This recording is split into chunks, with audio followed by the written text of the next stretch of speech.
Alright, today we are smoking some beef back ribs.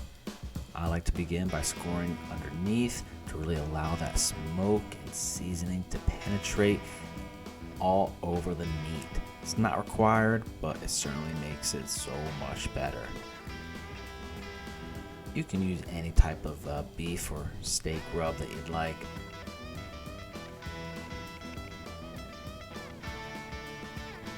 As you can tell, you certainly don't want to skimp out. Yep, I am using the Killer Hogs barbecue steak rub. It really just seems to hit quite nice. Set that smoker for 250 degrees. Super easy if you've got a pellet smoker.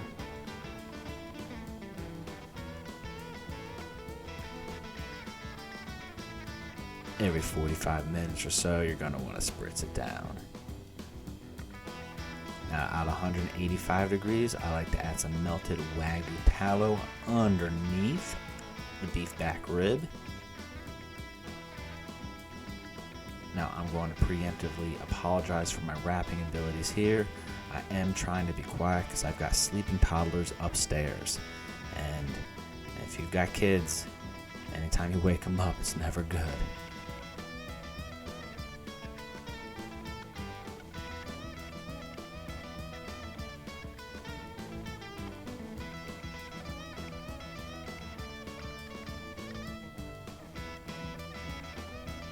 Alright, now back on the smoker, our ribs will go until we hit that internal temperature of 200 degrees.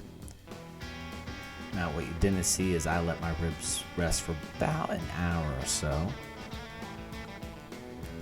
One thing I do want to state here, you never want to cut on a tray. Always use a cutting board.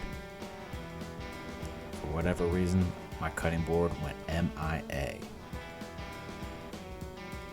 But dang, do these look nice.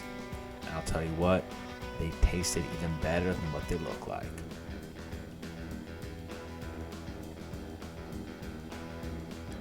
All in all, they sat on the smoker for about 4.5, 5 hours, and then I let them rest for a full hour.